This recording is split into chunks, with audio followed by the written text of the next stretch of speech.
Welcome to Gamers Way Station. This is Squid. And this is Al. Oh, you're going by your actual name? That's I will. wild. I go by Al. That's I wild. I got no fear. I don't know about fear. I don't know if it's fear driven, but sure. It's not like I gave him my last name or my phone number or my address. Give It's him your just, blood type. I mean, how it's. I think it's A positive, as a matter of fact. Bro, stop it. Okay. What do we got on the docket today?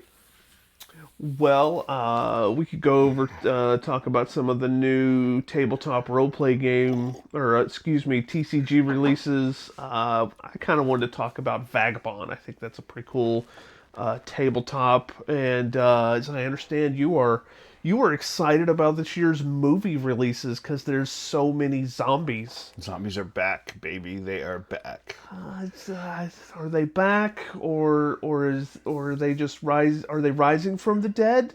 Are they evolving, or is this just like their last gasp, dying breath? I doubt that. I think that they're back. Finally, we're getting some decent releases where we're going to see some decent movie stars doing new films, new concepts too, it seems like, in the zombie genre. So I think it's pretty interesting. I haven't seen it yet, but We Bury the Dead seems really cool. It's an interesting concept. Then you have the 28 years later coming out with their new film, shortly after. Yeah, that's supposed to be the final one of the series. They're saying that's going to be the last one of the 28 Days series. Finally, I mean, how many days do they need, honestly? Yeah.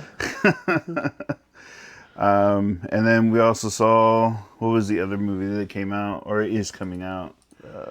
Let's see, there was Cold Storage with the That's guy what from it is. Stranger Things. Right. Night Patrol with that nerdy guy from the Die Hard movie, Justin whatever. I like him. I think he's underrated. Nerdy guy? Which nerdy guy? Let me look it up. Cold Storage?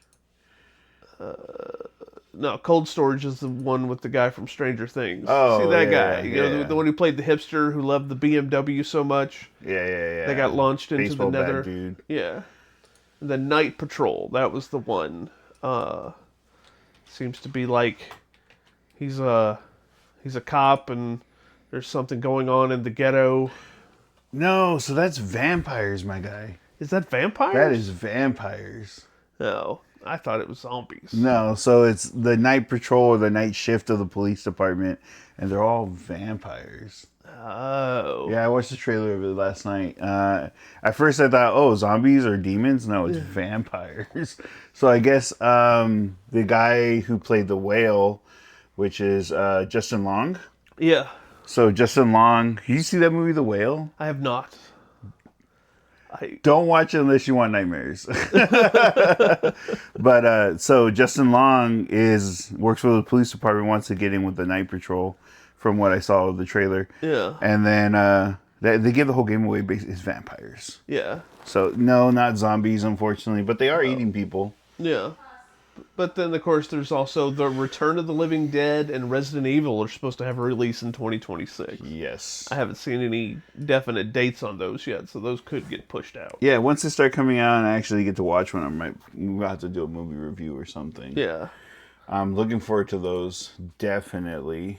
I think Cold Storage I will really dig on just because it's kind of a comedy. Oh, it's not called The Whale, it's Tusks. Oh. Yeah. The Whale is Brendan Fraser. That's on me. But yeah, Tusks. Tusks is the one where he... did you see that film, Tusks? Nope. Thing? Oh, man. What is that looks... I think the last thing I really watched from him was Accepted. That long ago? Yes. I mean, It's I've seen a 2006. few other things that he's done, but... I mean, Justin Long, I guess we're getting off topic here, but Justin Long got on my radar because of Jeepers Creepers. Yeah, that was the first one that I seen him in. Yeah, well, probably course, not. I think Dodgeball was the first. No, Jeepers Creepers, and then it was Dodgeball, then Tusks. Or Tusk. That movie is just crazy. Definitely something worth watching if you like that kind of thing.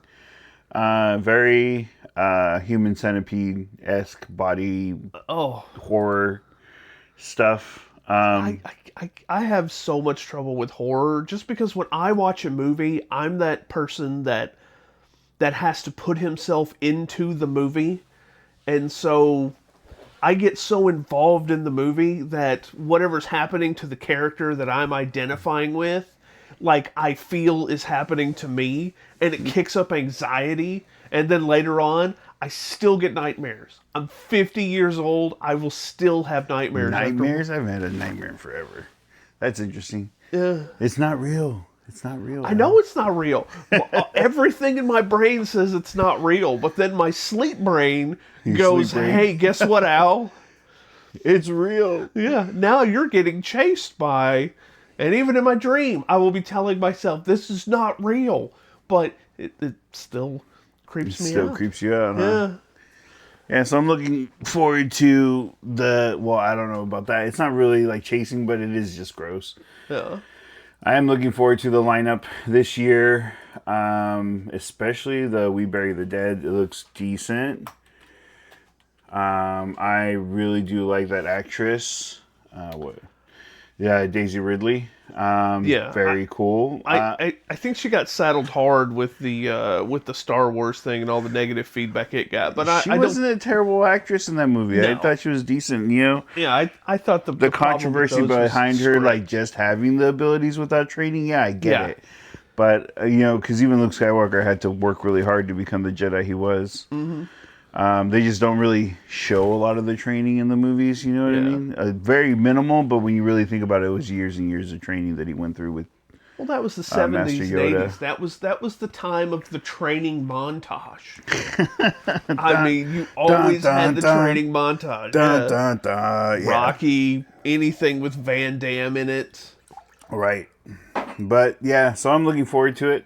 I think it's gonna be decent. From what I understand of it, it seems like a kind of towards, and I might be completely wrong, but it kind of gives me like a Last of Us vibe.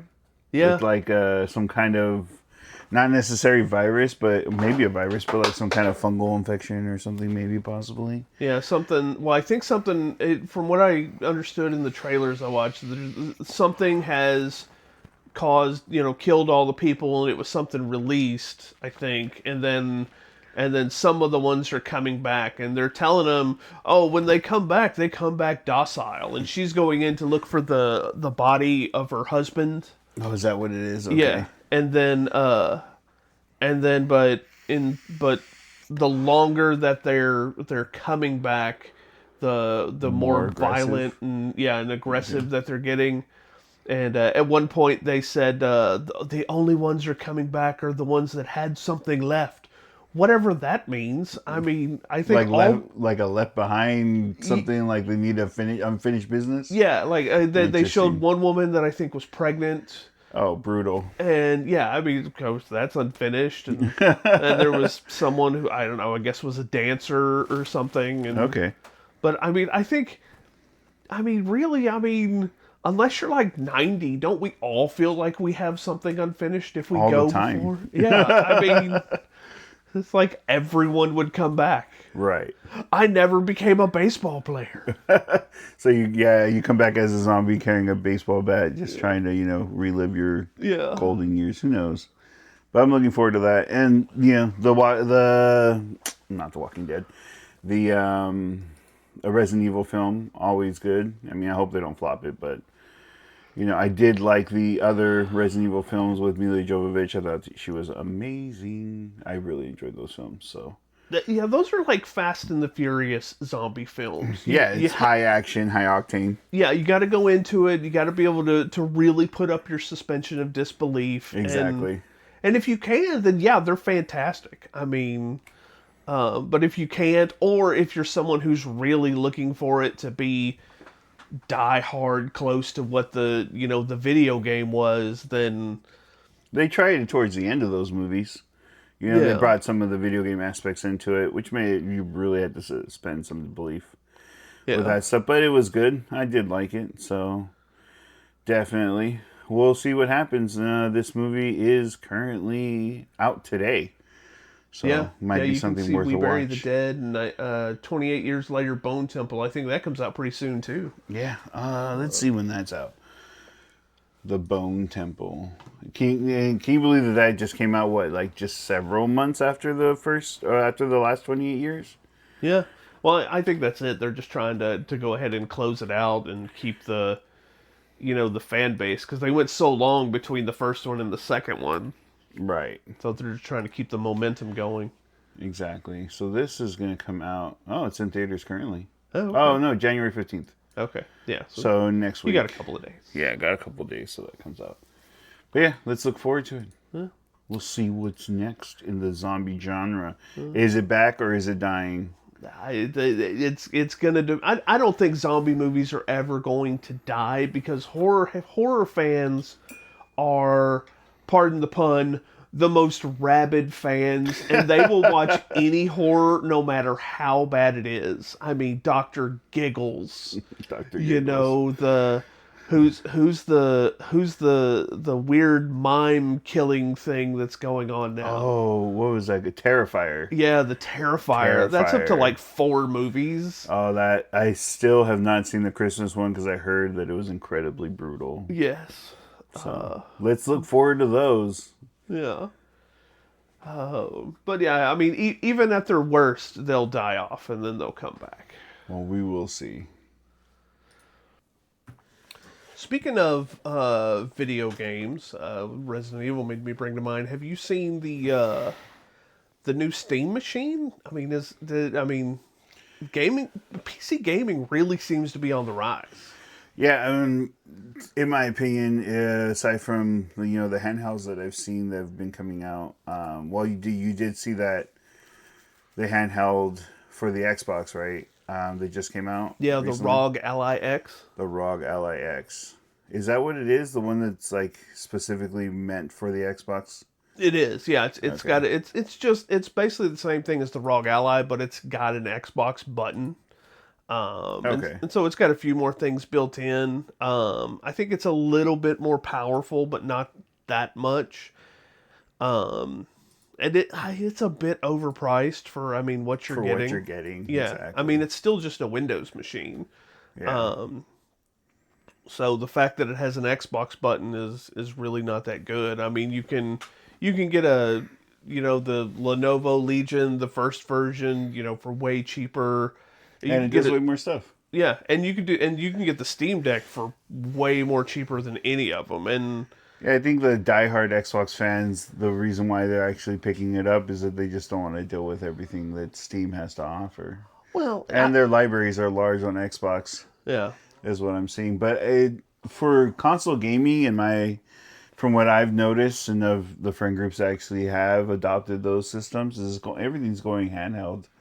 yeah, When it comes to console gaming, you already got the Switch that does it, better than anyone else, top in class, except for finally they're getting to 60 frames per second, which is cool. And then you had the PlayStation do their handheld here recently, last year or the year before, and then now you have the ROG LAX for the Xbox. My biggest thing is what I'm seeing too, or the way I feel is that the console gaming in general is just a dying life form. I think it is. I mean, I know a bunch of people who have a PS5 and an Xbox, but for the most part, a lot of them have bought a gaming PC. I mean, it's a little bit more difficult now with the RAM crisis, The but RAM crisis. yeah, but I mean, and then you see Valve they're making a console version of the Steam Deck, the Steam machine. The Steam machine. But would you consider that's a micro PC? I wouldn't consider it. It's just making it readily available for the regular dude who's not looking to build a PC himself, figure out the specs and whatnot, and also have upload how can I put it, operating system and all that stuff. Yeah. Because it takes a little bit of learning or know-how when it comes to it, especially being able to go into BIOS and deal with everything else. Well, plus the ease of coming with the Steam OS is it does work like a console. Yeah. I mean, as soon as you turn it on, you can do everything with the controller. Yeah, Which it's I plug and do. play, plug and play. Yeah, I do like that new Steam controller. I'm probably going to get one, Okay. even just for my regular PC gaming. Um, I don't know if the Steam that price is going to be the biggest test of if that Steam machine is going to be any good. I mean, it's only a 6 core, 12 thread. It's got 8 gigs of the only DDR6 video memory and 16 gigs of DDR5. Right. I mean, My it's gonna. concern is whether or not the RAM crisis is going to affect those prices I extremely. I don't see how it's not. I Right. mean, eventually, yeah, these RAM prices they're going to if something doesn't change quick, it's going to affect your video card prices. It's going to Right. affect all that stuff. And with those specs as they are on the Steam machine, I mean, that's really going to date quickly for your AAA games. I mean, you can get away with it with the Steam Deck because you're playing on a really small screen. So if you're only playing it on 1080 or 1440, even at most, it's not that big a deal. But once you go putting, AAA games at 1080 on a 55-inch 4K TV, Yeah. that's where you're really gonna to kind of lose people. What I'm seeing is the trend heading towards PC gaming in general. What I think is going to end up happening is that they'll purchase a Steam machine, realize how intuitive it is, and maybe even get into the PC gaming finally. Yeah. There was that back in the day, it was all PC Master Race, PC Master Race, but I think nowadays it's just easier to run things on PC. It was more readily available and not terribly price point wise, except for now recently in the last couple of months with the price of RAM is really affecting everybody. I would not want to build a new PC right now. Yeah. I mean, you could watch for some really good prices. Like a couple months ago, I found 16 gigs of DDR5 and a motherboard for $109. Yeah, it's out there. I'm not saying Yeah. it's not. But if you're trying to go if you're I don't know, a gaming purist where you need to get the top end highest thing, you're gonna shell out some money for it. Oh yeah, especially with the RAM. I mean, that's just. Yeah, and it's unfortunate that AI is kind of pushing those sales the way it's going. But yeah, it's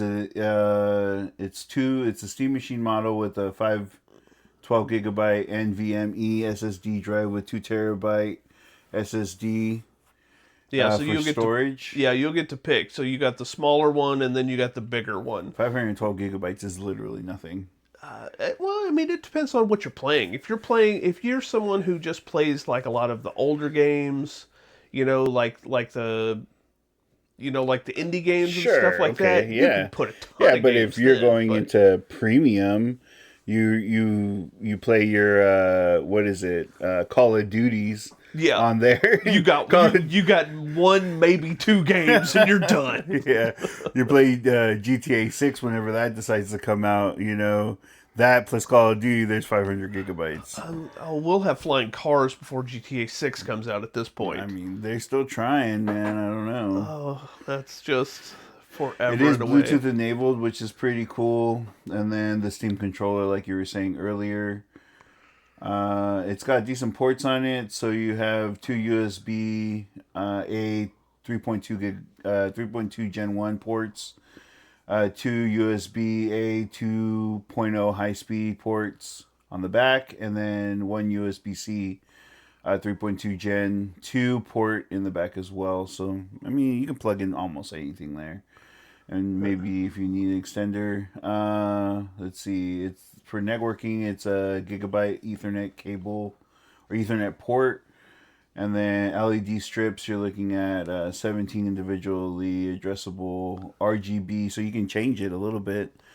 LED strips for system status and customizability. What did you think about the faceplate? So removing the faceplate and being able to put whatever you want on there. I do like the fact that the faceplate is interchangeable and it also still acts as a ventilation system. Yeah. So you can swap it out but they're made to come with, where it's still going to let it breathe through there. So you're not closing off a a cooling avenue. I mean, I think that's going to be, really kind of for just the specific person. Because, like me, myself, I like my system to be nondescript. My system is supposed to be played and not seen.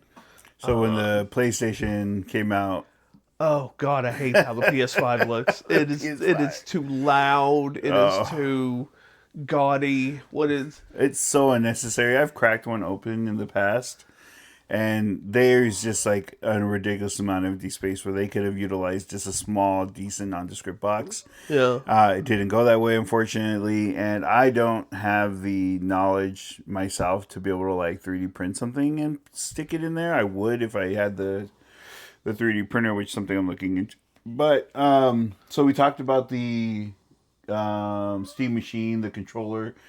What do you think of the VR headset?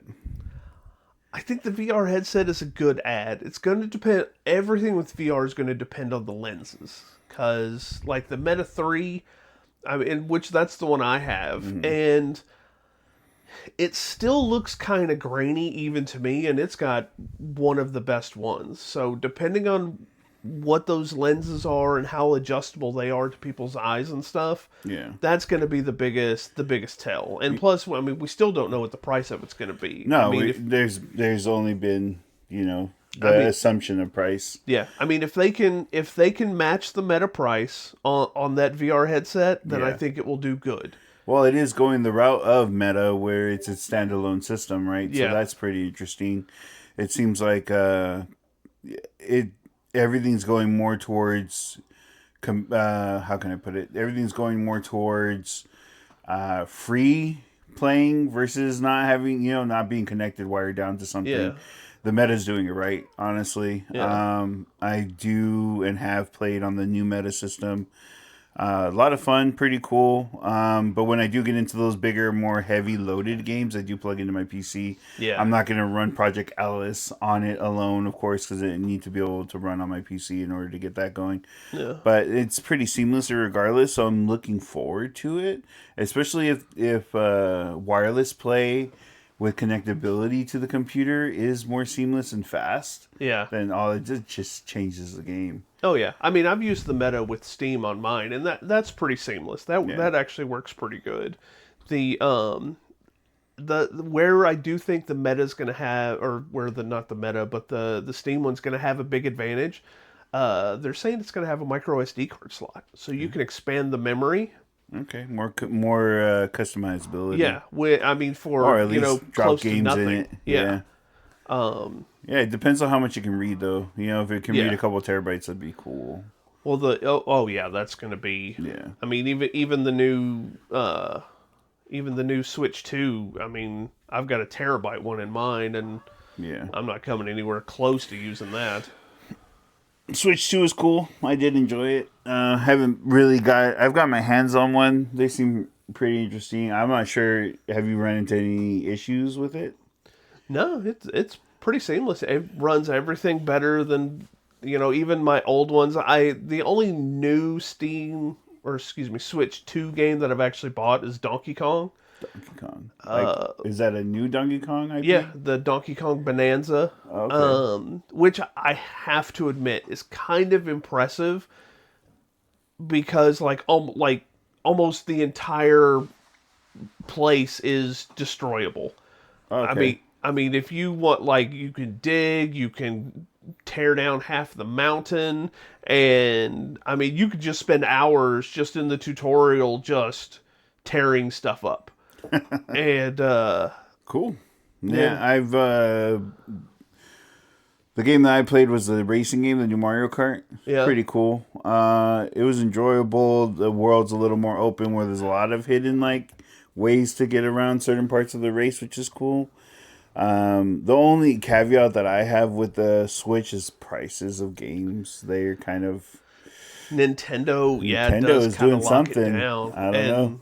I mean, you can watch for sales, but you really have to watch for like the physical sales. Like I got the Assassin's Creed, like two of the Assassin's Creed games for like $15 at Best Buy. Okay. I got the Mario Rabbids. I got both of those for $15 at Best Buy.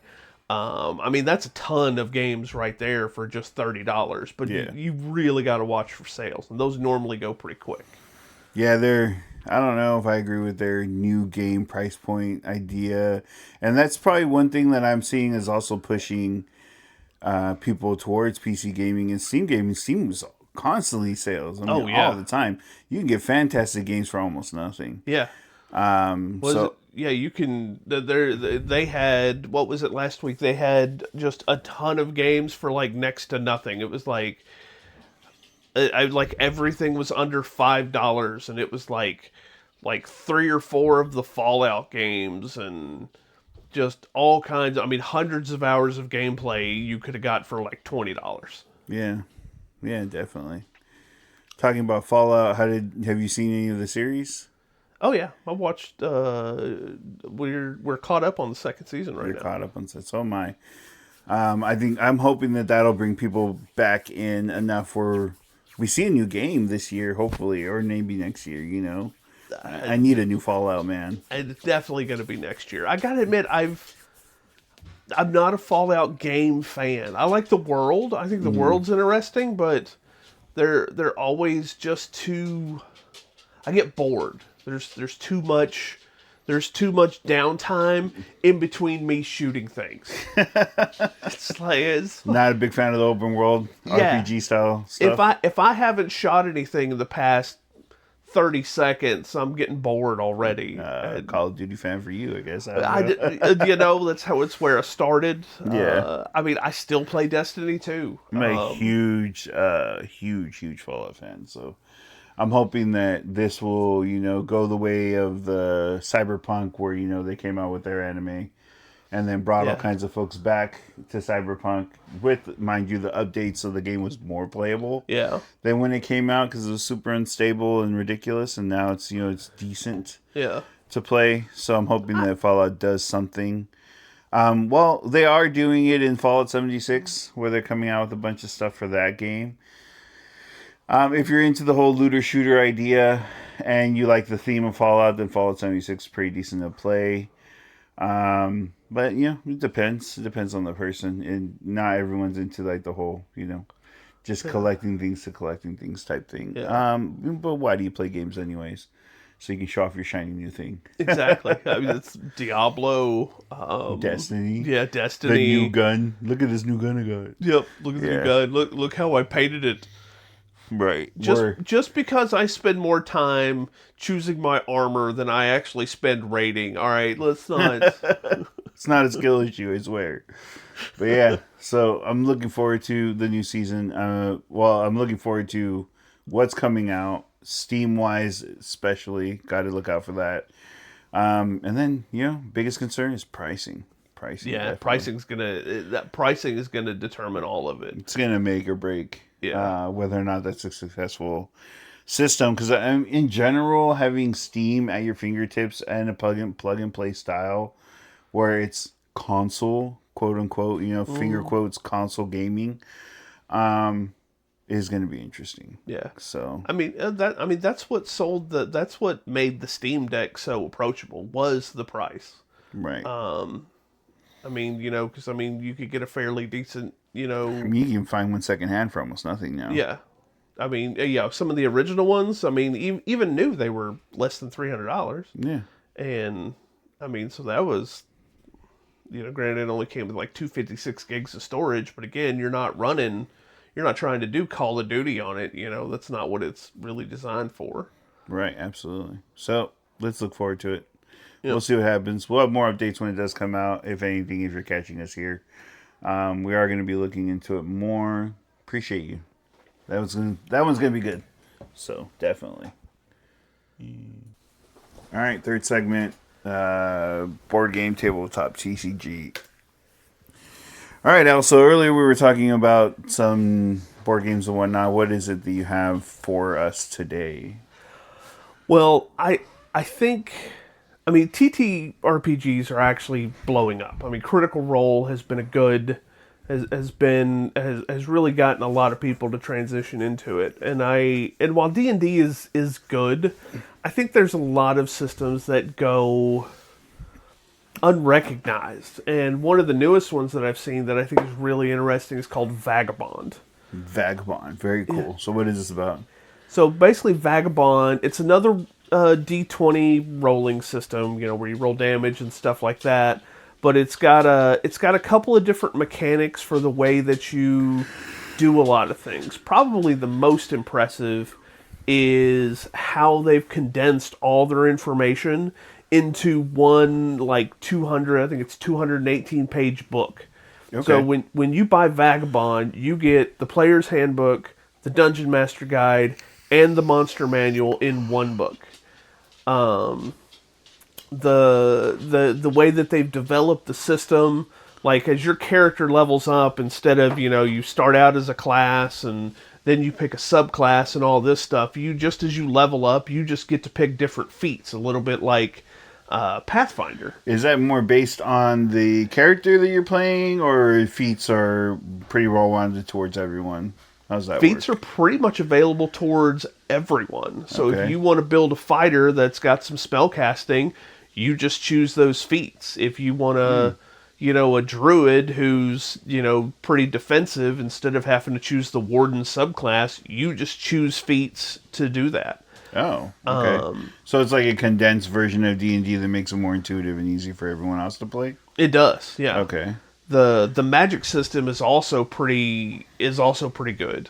Okay. Because like in D&D and even in Pathfinder and stuff like that, you have spells like Cone of Cold and Fireball and then Firebolt but I mean you have Fireball! Yeah. Sorry. you have 9 fire spells and 6 ice spells. Well, in Vagabond, you have like your cold spell, and then judging by the amount of sorcery points that you spend to cast that spell, you can make that one spell an area of effect or a line or an area of effect over there or just an aura around you.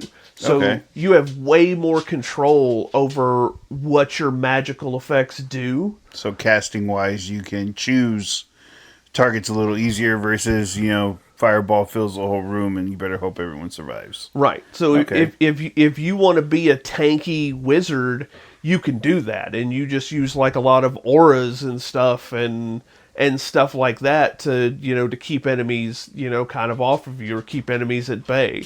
Where if you want to be in the back, you could just be sitting there throwing fireballs and or if they happen to line up instead of a ball, you can just shoot a fire laser beam. Okay. So with the TTRPG style of Vagabond, how does story work though? Is it similar to D&D where you just come up with what you want, or is there already a lot of stuff out for it where you can just use a campaign that's already written? They've got 3 or 4 that are coming out. If you go to their website, it's just a small group. So they've got a Shopify site. Okay. And they've already released their their first one off of the, not GoFundMe, but whatever that other one is. Okay. And but now they're doing a second release that's supposed to release in February of 2026. And the main handbook's only like $40. And like I said, we're not sponsoring any of this or No. sponsored by any of this. It's just we're fans. So this is interesting. Yeah. So unless they would like to, and hey, if you guys would like to, I am not shameless. I'm not shameless. So, what system? So, using the system of Vagabond, what have you played? I kind of just did like a quick little like mock playthrough myself. I haven't actually got to sit down and play it. Maybe we should do that. Yeah, definitely. That would be a lot of fun. Maybe we can record it. Yeah, we'll record it. We could post it, do some shorts on there of it. Yeah, definitely. It could be, we could just do it as like one shots. That way, you could play with no morals like you like to. Hey, leave me alone. I'm chaotic and neutral. It's just how I play, man. Neutral is relative. Sometimes you lean towards just a smidge of evil. Yeah, I'd like to start bar fights. That's just, that's just my style. Don't do it in real life, but in the gaming world, if I could kick out a chair, I'm going to do it. But yeah, I think Vagabond is there's a lot of really interesting systems out there. I mean, there's D&D Nimble, which kind of just takes D&D and condenses it. But of Makes it all the easier for the new user. yeah, but I mean, like I've looked at Pathfinder, which is much more number crunchy. Vagabond just seems like a more streamlined and like an easier path into roleplay, and you Okay. have so much more control over your character. Yeah, something that makes it easy. I can understand that, and also being able to cater more towards players where they want to do what they want to do versus being stuck behind rules and books and figuring out, oh, well, no, you technically can't cast that way.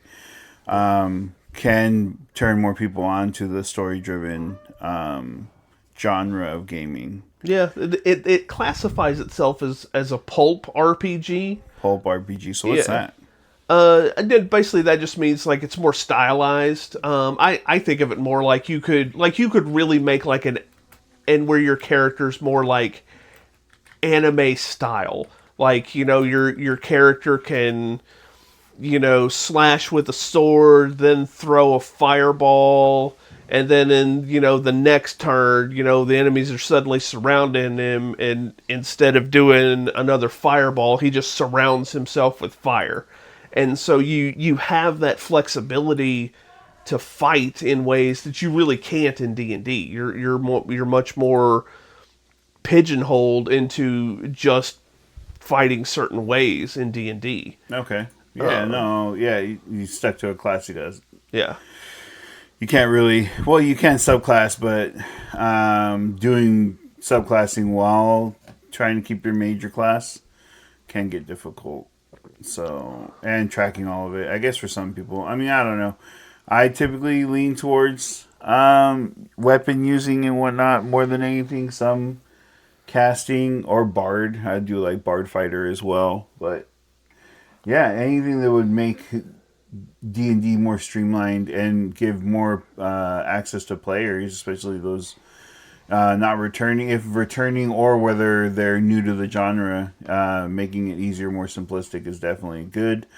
I mean, what's D&D in general? How many books do you have to pick up like 4 books and they're all humongous Yeah. in order to learn the game properly and to be able to let your players play. But, you know, in the end, it's all up to the DM, right? So It is, and it's up things. to the player preference. I mean, some people really like the crunchier games, like, you know, the D&D 3 and 3.5 and Pathfinder. They really like to crunch those numbers for some reason. And while there's many things in Pathfinder that I do think are great, and I've actually implemented into my own D&D games some of the things like the travel system and stuff like that. But it's so many numbers and A lot to keep track of. yeah. A lot to keep track of. And having a more simplistic, easier way to access that information is always good. I mean, you said it was like, what, 200 pages? Yeah, That's I not think it was bad. about two. Yeah, and of course, I mean, they've got a starter one that you can go out there and download. That it gives you like 5 or 6 classes to start with. It's got a bunch of the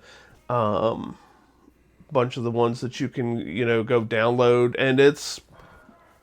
I mean, like I said, I mean, I would recommend anybody just go grab the free one and, you know, get some friends and Start a you new know, campaign. yeah. See I where it mean, takes you. yeah, just do a few one shots and see if you like it. I really think this if it can take off, I think it will really give D&D kind of a run for its money. So what I've used, and this might be kind of controversial for one shots, is ChatGPT. Have you ever tried that? I have. It seems, at least when you're like, oh, I have a subject and a predicate, but I don't know what exactly or where I wanted to end up going. ChatGPT has worked for me. Hey, I have X character, and I want this to happen in this setting, and then it'll just write you a story. Yeah. And then, like, for instance, using Vagabond as like the system for that could be cool. If you're looking to get into D&D, you haven't done it before, you have a family member who's willing to do it with you, use Vagabond system. use ChatGPT for story writing, and you could have a one shot ready in less than an hour. Oh yeah, easily. Yeah, and you could be playing a game in no time flat. Yeah. So, mind you, D&D is not like most board games in general. TTRPGs are mainly driven in your head. So if you're creative, if you can come up with things on the fly and also imagine, Yeah. keeps that imagination alive, Yep. keeps our brains going. So that's really cool. Yeah. So if anything, you might hear from us soon. Playing a game. Yeah. That might be cool. Do a little one shot. Using I, a Vagabond system. yeah. It's definitely a good idea. Yeah. I could throw that together. Yeah, we should do that. So definitely cool, awesome. Let's get into the next subject. So let's talk about one of your favorite subjects. How are you feeling about all these new TCG things that are coming out, like Riftbound? Riftbound. So Riftbound is awesome. I've played it. It's really cool. It's easy to get into. It does get expensive when you do get into like more constructive play, and there are already a lot of metas out there for this game. In general, it is very hard to get a hold of, though. It was underprinted from what I've seen. I can't even really pick it up in a store necessarily. Occasionally, you'll find packs here and there out in the wild, but it is not something that you can just find. Maybe ordering it online would be an option. Getting the precons is pretty cool. The game in general is pretty easy to play. I like it. You have your runes or your mana separate from your deck. And then the one issue that I see is that there's not a lot of deck shuffling. So once you start your game, your deck is there, and you just look at the draw at that point. In general, though, the game is pretty fun. You have your battlefield, and you typically do a one-on-one. Now they are trying to do like there is like a four-man kind of format where you can play in a pod necessarily. It is a fun game to play, though.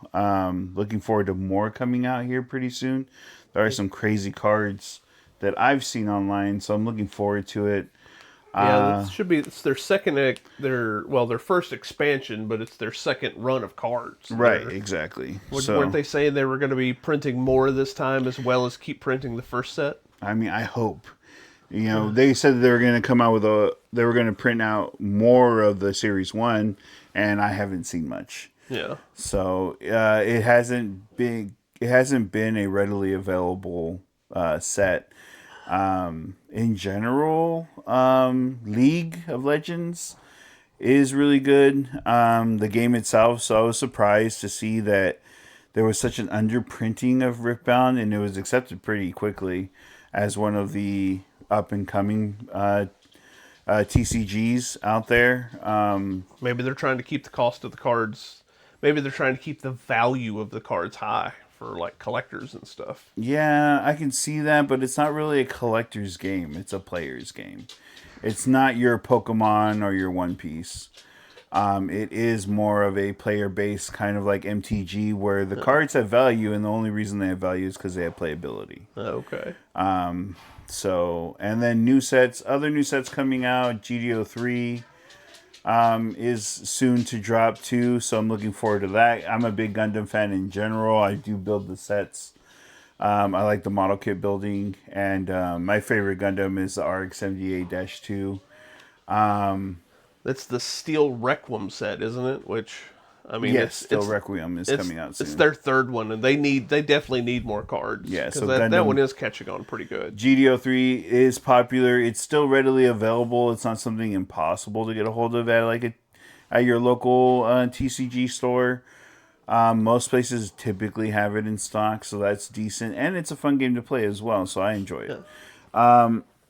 It's not hard to hunt for, so yeah, and it's got two things. So you got your collectability, because if you like Gundam in general and you like big kaiju style robots, it's good to collect. The cards look phenomenal. Race foil cards are amazing because they have etched race foil where it shows like every detail of the Gundam that you're using at that time, whatever it may be. Biggest chase I've seen is like a Barbados.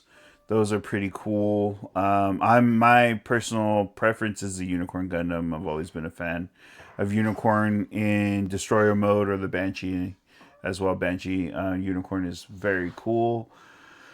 I've seen the one TCG that I'm seeing like a big shift culturally towards and is One Piece.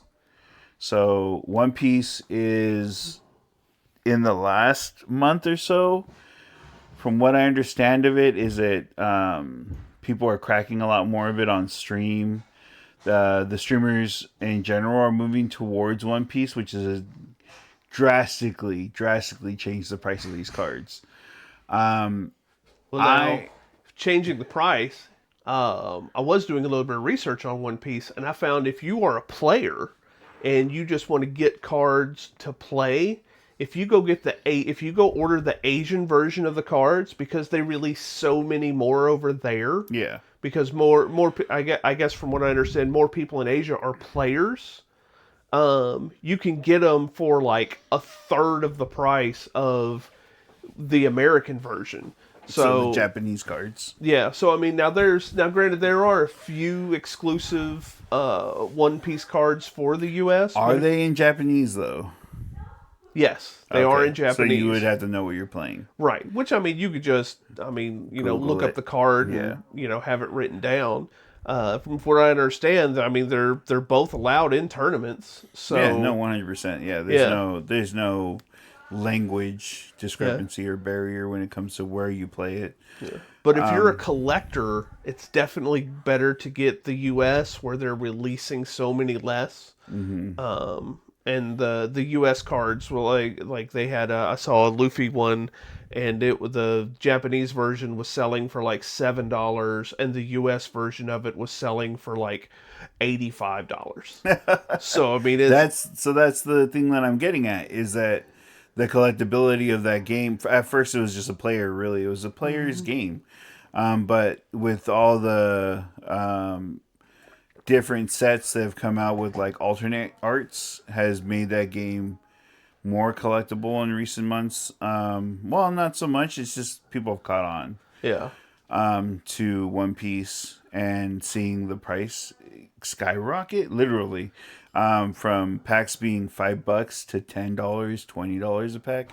Me personally, if I'm gonna pay, if a TCG, mind you, was $2-3, and then in less than a month it's $10, I am not buying that TCG. I'm out. I'm out at that point. Done. Yeah. Yeah, and then if the new set comes out and you can't get a hold of it, why even collect that set? Yeah. I mean, if the only way to get those cards is pre-ordering, basically setting your money aside and making sure allocations are there for it. Yeah.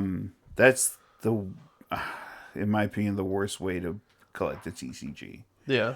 I'm not looking to spend exorbitant amounts of money on a new set pack.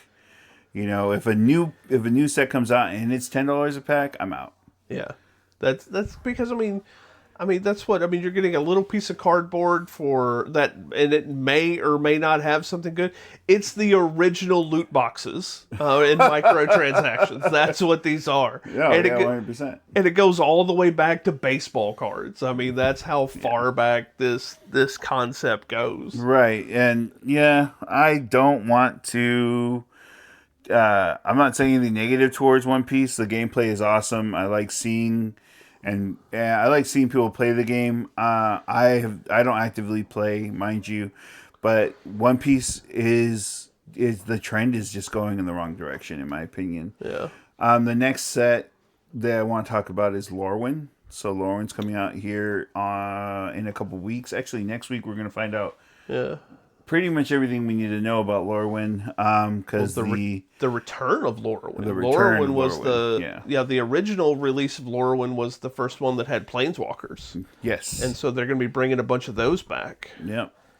So I'm looking forward to what they're gonna drop, and they're supposed to be serialized. I heard rumor mill says there's going to be a serialized card, so that might make the collectability of Lorwyn pretty decent. Now, I don't think it's going to go the way of the Final Fantasy. Hopefully not. You know, the Chocobo trend with that $50,000 Chocobo card, which is just insane. Yeah.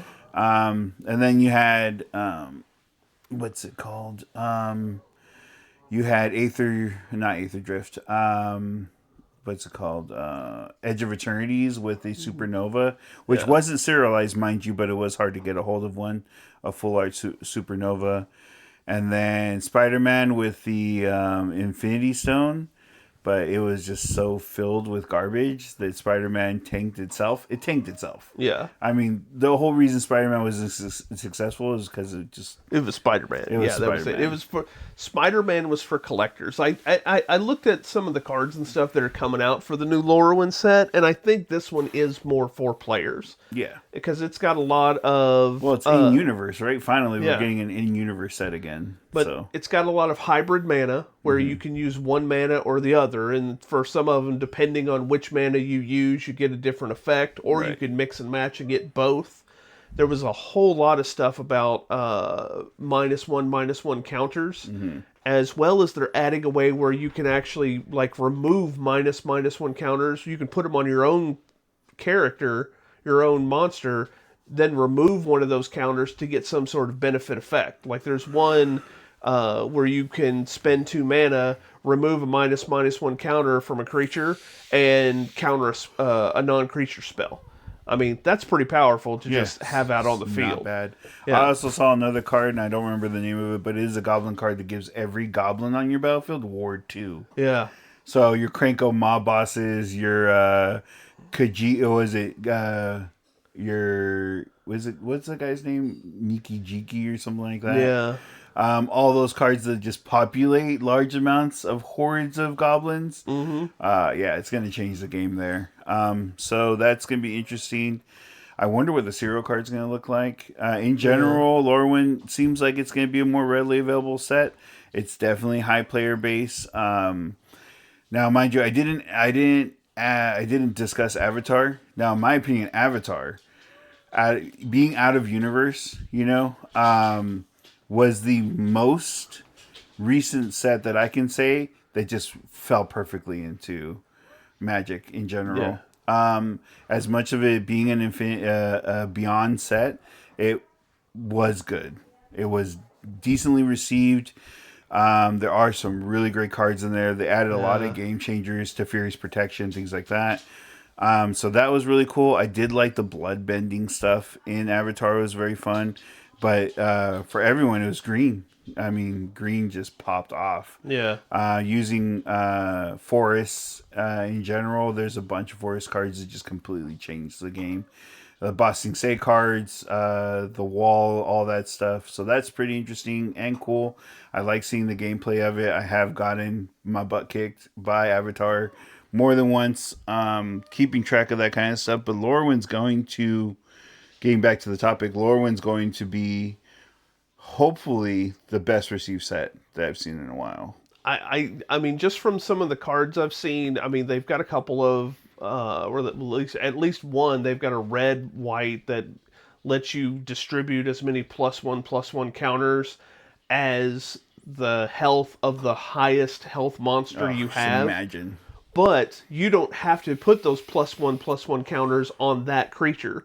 So you could put out a 0/10 wall, and then because its health is 10, you could use one of your 1/1s, give it 10, -1/-1 drop counters. a 1/1 and give it, just and then destroy things. Yeah, and then you could just wipe half of your opponent's board. Yeah, so looking forward to it. Then the Secret Layers dropped here recently. I saw them too. The PlayStation stuff was pretty cool. The Kratos set, both Kratos sets, and the what was the samurai game called? Toshima? Yeah, Ghost of Tsushima. Ghost of Tsushima. That set was really well received. White, black, doing just amazing things. That one I've seen sell right off the shelf as quick as possible. Whenever I see a TCG get a hold of those, that's the first one to sell out. So that's been really well accepted too. So I'm hoping that more secret layers come out with decently high value cards that are going to be something that changes the game.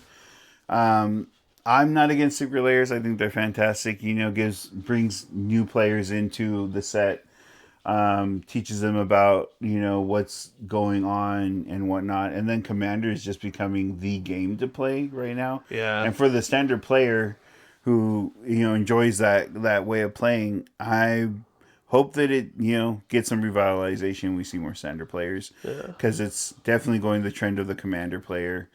But yeah, we'll see what comes in with the new set. Here in a couple weeks, it drops technically on the 23rd, but we are going to see pre-releases here in the next week. So I'm looking forward to seeing what's going to come out because not everything has been dropped, and we've only seen like less than a handful of the set of cards that are dropping, and slowly it's leaking out.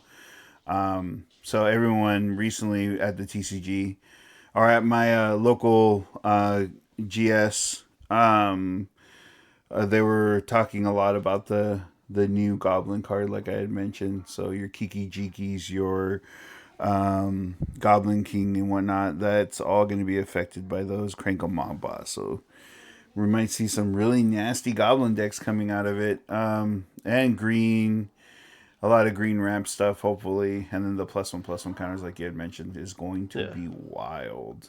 Yeah. So we'll see. When it does drop, we will make a new video and showcase some of the best cards I think are coming out in the set. And then, we can also discuss whether or not that serialized card is going to be, the next thing. So serialized always brings people to chasing the collector booster boxes and the collector cards. So, yeah, looking forward to it, definitely. Well, we'll see. Yeah, we'll see. And we will discuss it when it drops. So, looking forward to that. And, yeah. I do think that's probably going to be our time. So what are we looking forward to doing in the future? I know I'll probably be looking at some Steam sales and posting those, like if I find anything really good, because I am a sucker for deals. Definitely looking forward to the new movie lineup, as well as we got to look into that Steam, the new Steam machine system. Yeah, looking forward to that. The VR headset and the controller. Hopefully, all that brings new players in. It all depends on price point. I'm assuming we're gonna get some of that towards the later end of this year. So maybe they'll drop like an idea of what it's gonna cost sometime this year. So that's gonna be really cool. And then playing a Vagabond game. Yes. So, yeah. Yeah. We'll get that together. I'll throw something together on that. Of course, I'm still putting together the Delden game, so getting ready for that since Delden's coming soon. Yes. So that's our kitchen tabletop game that we're playing, along with another DM that we're working with right now on a different game, Dragons. So yeah, looking forward to it. Look more into the deals of the week, the new stuff that's coming out. I'm also going to be doing some action figure reviews, which is going to be pretty cool. Look forward to that. So that's going to be sculpted in plastic. And then, movies. I might go see that movie tonight. If anything, the We Bury the Dead. So we will see. But this was Gamers Way Station. Appreciate you guys spending time with us and listening in. I hope everyone has a fantastic week. Game, set, match. No, that's lame. We're not using that. Game, set, match. Oh, shit. We'll figure that out.